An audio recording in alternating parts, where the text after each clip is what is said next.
La saga electoral continúa, la incertidumbre continúa, falta definir al presidente del argentino en la segunda vuelta. Balotage, Massa versus Milei. ¿Qué va a pasar? ¿Por qué la economía, una crisis económica que lleva a la memoria a otras crisis de la Argentina que afectaron al oficialismo, no afectó a Sergio Massa?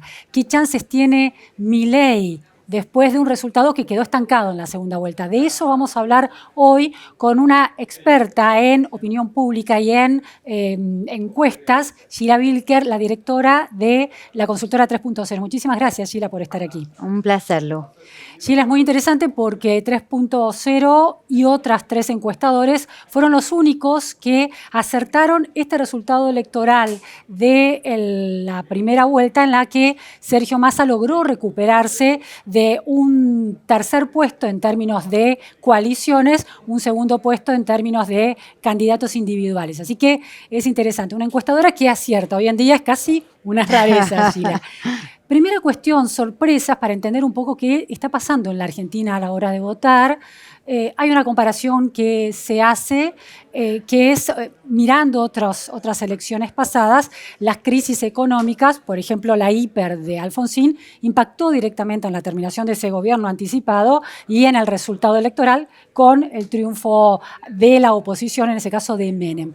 ¿Por qué en este caso la situación económica crítica, también se habla del riesgo de hiper, no impactó en Sergio Massa? Bueno, depende de a qué llamemos impactar, no impactar, porque para el peronismo también es cierto, comparando con el 2019, hay un impacto de la economía y se ve, efectivamente, hay una pérdida, hay fuga de electores, hay decepción, depende contra qué compares. Claro. No, digamos, por supuesto, contra la primaria, la verdad que Sergio Massa ha hecho una elección impresionante. Es así, es una elección realmente inesperada, te diría a tal punto contraintuitiva, ¿no? Que para nosotros también era un desafío. Bueno, está arriba, será así, lo vemos arriba, lo vemos creciendo, y un crecimiento que se dio sobre todo los últimos días de la campaña. Nosotros al grueso de la campaña tuvimos un fenómeno de empardamiento, o sea, de cercanía, sí. Y los últimos días de campaña, sobre todo los últimos 3-4 días, hubo como un proceso fenomenal de crecimiento de Sergio Massa y al mismo tiempo que baja bastante, casi en espejo, de Milei. Yo te diría casi como una especie de pendularización, ¿no? Del comportamiento electoral. Y lo que vimos es que esa migración se dio después del cierre de campaña de Milei. Entonces, después de ese jueves del Movistar Arena. Después de ese miércoles. De ese miércoles noche del Movistar Arena. Con estas imágenes de explosiones y de derrumbes. Ley de destrucción, de implosión, de explosión, los cantos, los saludos, un poco, bueno, las declaraciones de romper relaciones con el Vaticano. Esos mismos días también estuvieron las declaraciones sobre la paternidad de Lemoyne. ¿No? Digamos, realmente, un espacio que puso, yo te diría que eso fue una especie de clímax de esta puesta en duda hasta de todos los consensos conocidos. Sí, uno puede hacer la deducción que esta, por lo menos arriesgar esta hipótesis, que si Milei en esa última semana antes de la votación, y si los distintos voceros de Milei hubieran canalizado sus declaraciones por vías más razonables y ese cierre de campaña no hubiera sido tan espectacularmente estrafalario, ¿el resultado podría haber sido otro? Muy probablemente. Muy probablemente. Obviamente hay algunas cosas que ya se venían insinuando un poco, pero creo que esto aceleró la decisión, te diría, de fuga. Claro. Y lo que encontramos en términos cualitativos respecto de esa fuga fue algo bastante consistente, o sea, recurrencia en las respuestas, ¿no? O sea, una preferencia por Massa bajo el argumento de mal menor o malo conocido. Es decir, ya digo que en realidad es un argumento muy típico de balotage. Claro, totalmente, porque ahí había varias opciones, claro. Una especie de aceleración o de adelantamiento de un comportamiento muy similar al balotage. El otro razonamiento es una cosa que a mí por lo menos a nosotros nos sorprendió, que es la idea de lo impracticable y el universo de la fantasía respecto de las ideas de Milei. ¿No? O sea, interesante lo de lo impracticable, ¿no? Digamos, porque hasta ahora, bueno, son ideas que se discuten, pero apareció como un principio pragmático en la sociedad. ¿Esto se puede llevar a cabo o no? Claro. Ahora, eso es ¿en qué sectores sociales y en qué edades? Quiero decir, la gente que valoró un miedo conocido, el de la crisis económica de Massa, a mejor eso antes que un miedo por conocer. Malo conocido. Bueno, pero también es un miedo, ¿no? Sí, porque también puede ser. Es interesante lo del miedo por conocer. Exactamente, un miedo conocido son las crisis económicas, sabemos, después se sale. Un miedo por conocer es lo que plantea Milei, que es de otro tipo, ¿no? Sí. Entonces, eso es diferente en términos, pesa distinto en términos de sector popular versus clase media. Sí, pesa. Lo que nosotros vimos es que pesa distinto. Nuestra hipótesis es que los que más fácilmente se fueron o se alejaron de Milei fueron los últimos en llegar. ¿Y quiénes fueron los últimos en llegar? Las mujeres, los adultos. Es decir, que Milei sigue teniendo una fuerte adhesión en jóvenes, sigue teniendo una fuerte adhesión en hombres, ¿no? Digamos, y de alguna manera los segmentos que se fueron como incorporando más tardíamente o fueron adhiriendo más tardíamente fueron los que también más tempranamente se fueron desprendiendo. Claro. Entonces, hay algo acá, el susto o el miedo, sobre todo pegó en los segmentos de clase media, en mujeres, en adultos. Esa sería un poco la caracterización de la población. Obviamente estamos caracterizando un universo de 3 de cada 100 electores nacionales. Claro. Entonces, darle con una hiperprecisión a eso es difícil. Sí. Pero en general me parece que el grueso de las personas que, o sea, cuando haces el análisis de quiénes son, y bueno, coinciden en esto, con lo cual la hipótesis de los últimos en llegar son los primeros en irse. Claro. Más o menos la vemos corroborada. Claro. Tienen un vínculo de menor tiempo con el candidato, ¿no? O sea, llegaron más tarde, lo vieron más tarde, tienen más dificultad para elaborar y procesar sus formas expresivas, esas formas volcánicas totales, hiper radicalizadas, que bueno, que para los jóvenes por ahí es natural porque han crecido en un universo donde el universo digital es siempre al fleje. ¿No? Digamos, entonces parecería que forma parte del trato y de la vida cotidiana y de las formas de vinculación, una cosa que es como algo del orden de lo auténtico, cuando en realidad también para los adultos eso por ahí expresa algo como amenaza a la convivencia. Claro, la agresividad, que para los jóvenes la tramitan casi como una especie de chiste, ¿no? Y después se canaliza en una normalidad social que no condice con lo que sucede en las redes sociales. Un poco chiste y un poco, te diría, naturalización de una nueva forma de trato entre las personas y respecto también de qué vale y qué no vale en política. Sí. ¿No? Ahora, Sheila, hablas de las mujeres que se retiran un poquito antes, de los adultos, los sectores populares, porque la elección de Axel Kicillof también fue muy contundente el resultado que obtuvo, y sobre todo en el conurbano bonaerense, donde el escándalo de corrupción de Insaurralde muchos aventuraban que iba a impactar particularmente. ¿Qué pasa en los sectores populares? ¿Viran decididamente hacia Massa ante esta contundencia de Milei en su cierre de campaña? Mira, se me ocurriría, hay como muchas cosas ahí. A ver. La primera es tanto el caso Chocolate como el caso Insaurralde, Yateit, la verdad que pegó cero. Pegó cero en el electorado oficialista, o sea, lo que nosotros vimos es no lastimó, no dañó la preferencia electoral por Massa. Sin embargo, decías que esa base histórica del peronismo quedó reducida todavía en relación a 2019. Si lo comparás con el 2019, estamos hablando de cómo venía la evolución del voto cuando irrumpe el caso y esa semana de desarrollo del caso. La verdad que nosotros no vimos impacto en el oficialismo. Sí vimos que para la oposición generó discursividad, casi como un nuevo capítulo. Entonces no es que fue un caso totalmente intrascendente, fue muy trascendente para la oposición, pero con impacto cero, te diría una población, un tipo de electorado totalmente inmunizado e indiferente a los casos de corrupción. ¿No? Entonces, hubo irrupción fuerte, pero sobre todo en la oposición, no en el oficialismo, ¿entendés? Un trato desigual del caso, un impacto desigual del caso. Por eso decimos impacto electoral cero, pero no impacto social cero. Y no impacto discursivo, no impacto en términos de opinión pública. Ahora, en el caso de Milei, tuvo los mismos votos entre la PASO y la primera vuelta, ¿no? El mismo porcentaje de votos, un 30%. Sí, pero no son los mismos electores. Tuvo el mismo porcentaje, no los mismos electores. A ver. Porque, mira, acá lo que se produjo, o por lo menos lo que nosotros podemos leer con lo que veníamos viendo respecto de cómo iban migrando los votos de un lado a otro. La primera que sufrió una pérdida, o el primer espacio que sufrió una dificultad fue el espacio de Juntos por el Cambio, que hubo una migración importante de voto de Juntos a Milei. Por supuesto, Bullrich tuvo un problema importante para fidelizar la totalidad del voto de Larreta. Lo que fidelizó fue solo 6, 7 de cada 10 electores. Ahora, a Massa iba solo uno, lo que nosotros veíamos era solo uno. De hecho, nosotros caracterizábamos a ese elector como un elector primero opositor y luego moderado. Ajá. ¿No? Digamos, o sea, el emparejamiento no era por la moderación, no es que viste la presunción y toda Larreta va a Massa. No, para nada. Entonces, ¿que Larreta fue a Milei? Hubo, a ver, ponele 6 de cada 10. Lo que nosotros veíamos era 6 de cada 10 a Bullrich, 2 de cada 10 a Milei, 1 de cada 10 a Massa.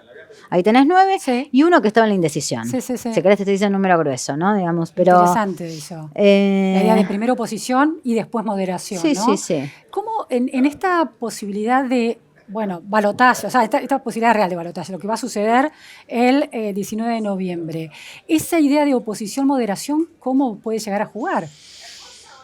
Entonces, quienes no votaron en la primera vuelta ni a Massa ni a Milei, ¿no? Yo creo que son electores que están en una gran dificultad. ¿Son más opositores que moderados? Mira, ahí yo creo que la decisión para esos electores tiene dos momentos, dos tiempos.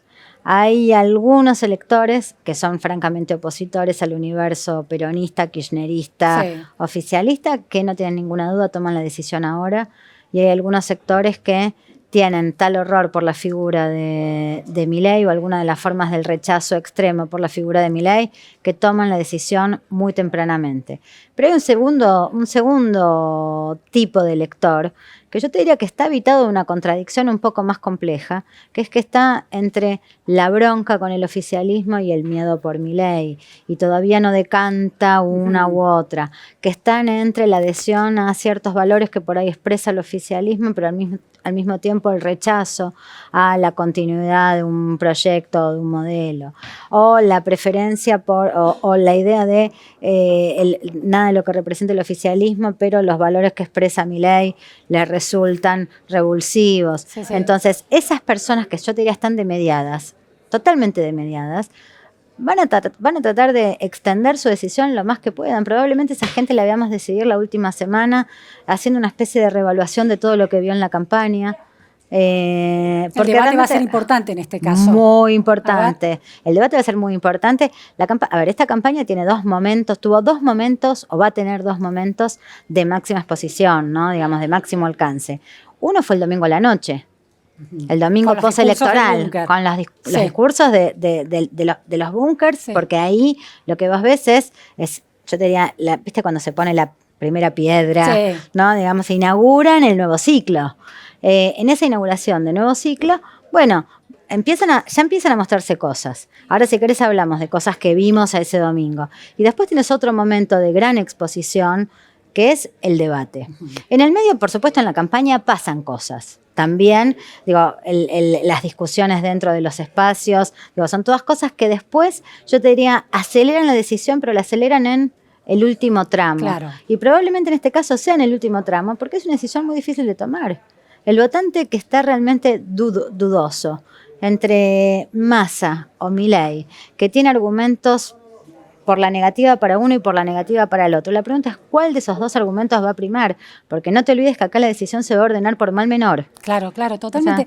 Sheila, hay una idea dentro de Juntos por el Cambio, que estuvo atravesando la discusión esta semana que pasó, que es Milei puede garantizar el cambio que Patricia Bullrich representa. Bueno, esa fue la declaración de Patricia Bullrich el miércoles que anunció el apoyo a Milei. Ahora, ¿no hay una simplificación de la noción de cambio? Quiere decir, el votante de Juntos por el Cambio no quiere cualquier cambio, sino un cambio republicano que Milei no garantiza del todo. Es que, a ver, yo creo que el gran consenso de la sociedad argentina en este 2023, ni siquiera digo en esta elección, en este 2023 es esto así no puede seguir.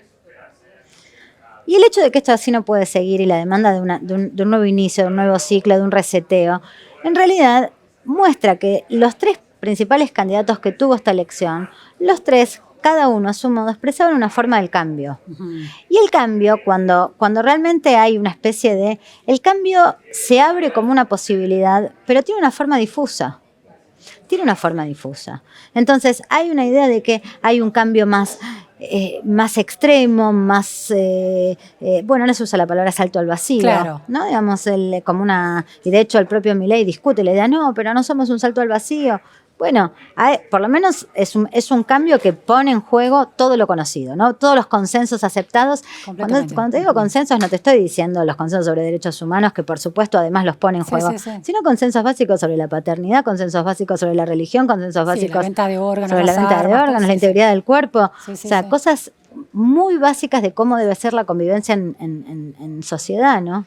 Ahora, dentro de esta, bueno, hay un paraguas de cambio, Massa hablando de la voluntad de unidad y de recuperación de consensos contra un kirchnerismo que hegemonizó siempre y se polarizó y de alguna manera deslegitimó al otro político, ¿no? Esta es la nueva planteo de Massa, muy discutible, por supuesto, porque es parte de una fuerza política y ha tenido su rol muy protagónico. Pero bueno, como discurso político y como presentación ante la sociedad para competir en estas elecciones. ¿Cómo eso de alguna manera contradice o él mismo se contradice en el tipo de campaña que hizo a la hora de aprovechar los recursos del Estado, que fue muy cuestionado por eso, ¿no? No, pero yo creo que el posicionamiento de Massa es un posicionamiento realmente muy de centro que retoma aspectos del planteo kirchnerista y los refuncionaliza. Por ejemplo, él dice Estado presente, sí, pero eficiente. Bien, eso es lo que dice. O sea, lo que hace es un punto 1.5 del PBI aplicado a la campaña, a la cartelería y los mensajes en los trenes, amenazando con instalando el miedo a una tarifa, 1.000 pesos, en el caso de Bullrich o de Milei. Esos son usos muy espurios de los recursos del Estado. Entonces, la idea de un Massa que cambia respecto de las prácticas del kirchnerismo no se confirma en muchos pasos que dio en la campaña. ¿La ciudadanía eso no lo detecta? Mira, yo no sé, creo que nunca lo vimos tan fino de ese modo, ¿no? Vos pensás que nosotros trabajamos con habitualmente, o sea, lo que nosotros sabemos de los votantes es sobre todo mucho de los votantes más intermedios. El votante antiduro o pro duro o cercano, o sea, en general no, viste, yo te diría, es menos lo que sabemos de esos electores.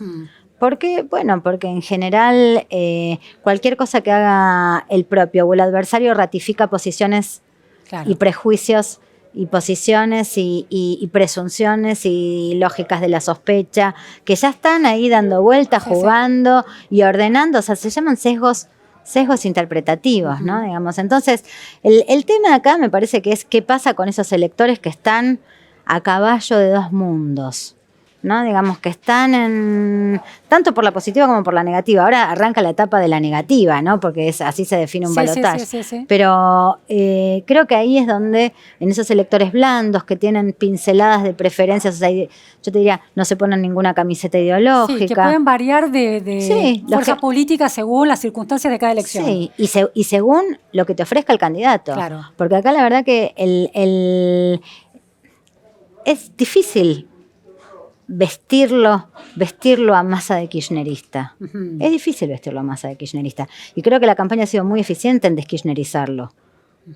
Pero quizás para el votante de Juntos por el Cambio, de Patricia Bullrich, no es difícil vestirlo a Massa de kirchnerista. Al votante duro.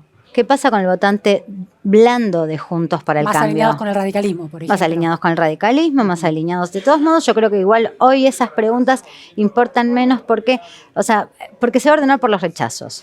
Por los rechazos. Por los rechazos. O sea, el que ve en Massa un ultra kirchnerista que resulta inaceptable, bueno, va a ir a Milei.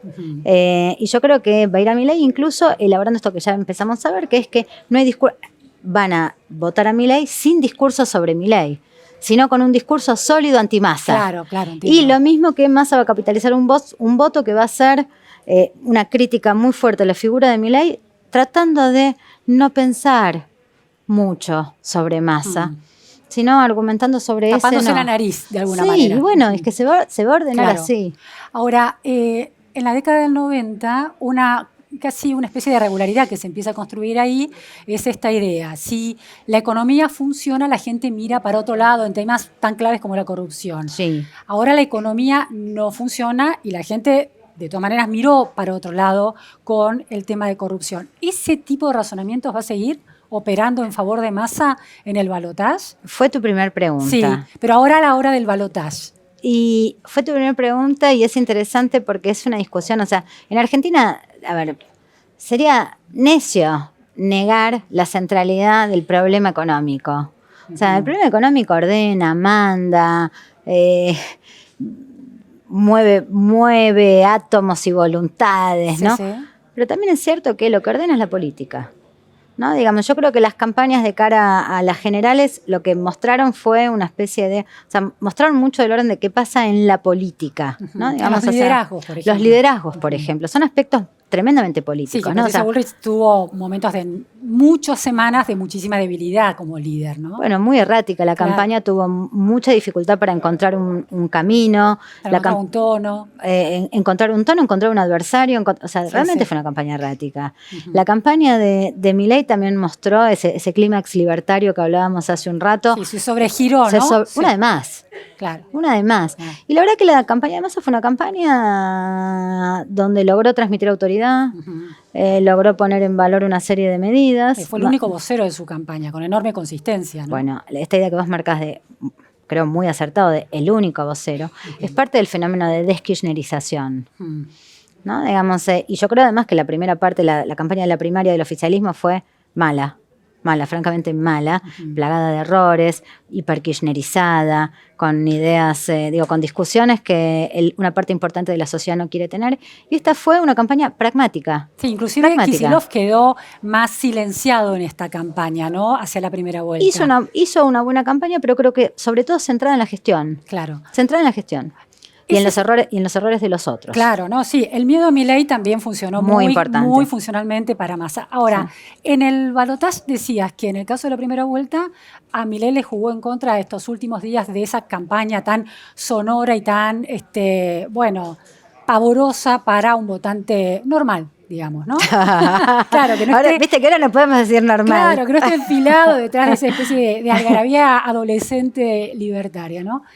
En el caso de Massa, en camino hacia el balotaje, la economía le puede jugar en contra y si no logra con todos los recursos del Estado que pone en juego controlar, por ejemplo, el valor del dólar o la inflación, ¿puede efectivamente impactar distinto en el voto por el impacto en el bolsillo en esos últimos días? Mira, en esta elección yo creo que Massa puso casi todo, lo ha puesto todo. Sí. ¿No? Digamos, ha puesto la estructura. Vos fíjate que el lanzamiento de la campaña fue esa foto con los gobernadores. Sí. O sea, lo primero que transmitió es la estructura está...